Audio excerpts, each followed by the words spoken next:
नवा अवतार है सुरेश्वर अवतार। कौन सा अवतार है? सुरेश्वर। सुरेश्वर का अर्थ तो जानते हो ना। सुरेश्वर कौन है? इंद्र है, जो देवताओं का ईश्वर है। इंद्र का रूप बनाया, अवतार लिया। भोलेनाथ ने बड़ी सुंदर कथा, बड़े ध्यान से प्रेम से कथा को सुना। उपमन्यु का आपने नाम सुना होगा। व्याघ्रपाद के पुत्र थे उपमन्यु। ये व्याघ्रपाद कौन थे? बड़े धर्मात्मा ब्राह्मण थे, भगवान शिव के पुजारी थे। प्रतिदिन शिव की पूजा करते थे, जंगल साधना करते थे। एक दिन पर्वत पर जाकर अत्यंत सुंदर पुष्पों को देखा। उन पुष्पों को लाकर नीचे आकर शिवलिंग की पूजा की। लेकिन जिस समय पर्वत से वो पुष्प लाकर पूजा करते थे, वो पुष्प मुरझा जाते थे। प्रार्थना की, भोलेनाथ मुझ पर कृपा करो। भोलेनाथ की कृपा से, भक्ति से, तपस्या से भोलेनाथ से वर प्राप्त कर लिया और वरदान दिया कि शिव ने कि तुम्हारा नाम व्याघ्रपाद होगा और आज से तुम्हारे पैर बाघ के समान होंगे। बाघ तो जानते हो ना, व्याघ्र शेर की जाति होती है, तभी से व्याघ्रपाद नाम पड़ा, जिसके पैर व्याघ्र की तरह हैं। अब तो तुरंत जाते और वहां बड़ी शीघ्रता से पुष्पों को तोड़कर भोलेनाथ की पूजा करते थे। विवाह के बाद व्याघ्रपाद जंगल में तपस्या करने चले गए। अब तो उनकी पत्नी और पुत्र उपमन्यु रहने लगे अपने मामा के यहाँ। मामा और मामी के यहाँ वो उपमन्यु और उपमन्यु की माता जी रहने लगे। मामा तो बहुत अच्छे थे, लेकिन मामी महाराज बड़ी खराब थी। उस मामी के भी एक बेटा था, अपने बेटे को तो खूब दूध पिलाती, लेकिन उस उपमन्यु को महाराज दूध नहीं पिलाती थी। छोटा सा बालक। एक दिन उपमन्यु ने अपनी माता से जिद की, लेकिन माता ने फटकार लगा दी, मेरे पास कोई दूध नहीं। एक दिन तो उसको बहलाने के लिए पानी में आटा मिलाकर वो पिलाया, लेकिन उपमन्यु जानता था। एक दिन उपमन्यु ने थोड़ा दूध पी लिया था, तो स्वाद जानता था। कहा, माता मुझे ये ऐसा दूध नहीं चाहिए, मुझे तो बिल्कुल असली दूध चाहिए। उपमन्यु को क्या चाहिए? दूध चाहिए। दूध के लिए माता से बार बार कहता कि मुझे दूध चाहिए। जब बहुत समय बीत गया, एक दिन महाराज उस उपमन्यु की मां ने फटकार लगाई, मेरे पास कोई दूध नहीं है, अगर दूध चाहिए तो उस मालिक से जाकर मांग। बालक था,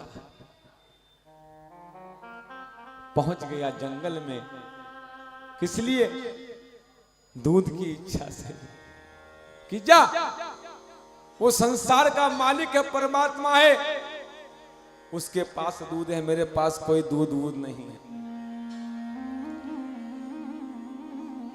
जंगल में पहुंच गया उपमन्यु, भगवान भोलेनाथ की आराधना करने लगा, साधना करने लगा, प्रार्थना करने लगा, हे भोलेनाथ मुझ पर कृपा कर। प्रार्थना कर रहा है बालवाणी, मैं एक छोटा सा नन्हा सा बालक हूं, तुम हो मेरे भगवान, प्रभु जी मेरी लाज रखो। मैं छोटा सा नन्हा सा बालक हूँ, तुम हो मेरे बलवान, प्रभु जी मेरी लाज रखो।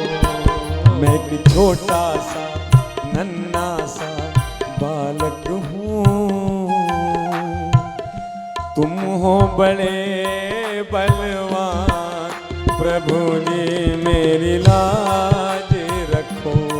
प्रभु जी मेरी लाज रखो, हरि जी मेरी लाज रखो, प्रभु जी मेरी लाज रखो, हरि जी मेरी लाज रखो। मैं एक छोटा सा नन्हा सा बालक हूँ,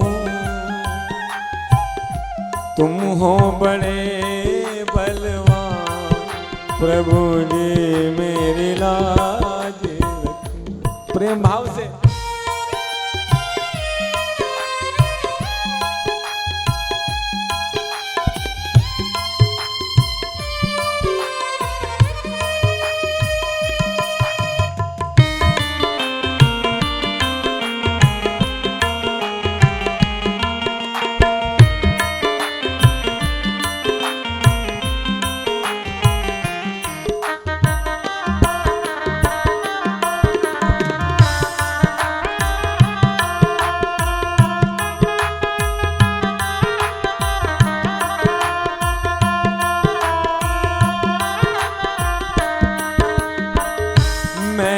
सुना है तुमने यहाँ पर लाखों के दुख टारे।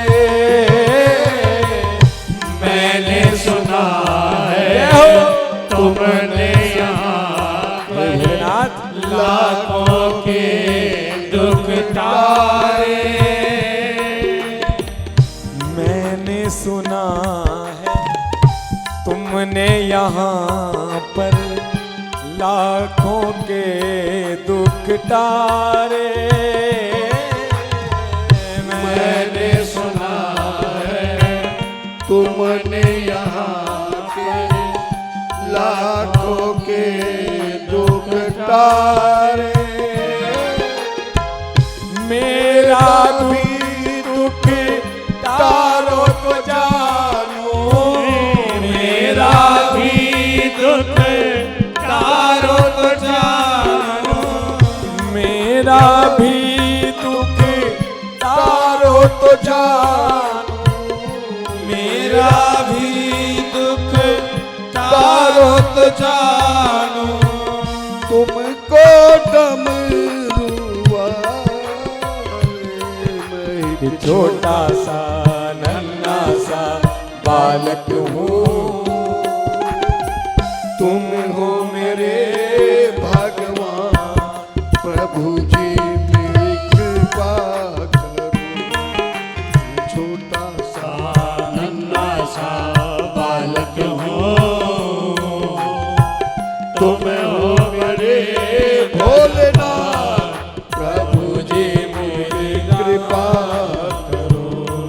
प्रभु जी मुँह पे कृपा करो, प्रभु जी मुझ पे कृपा करो।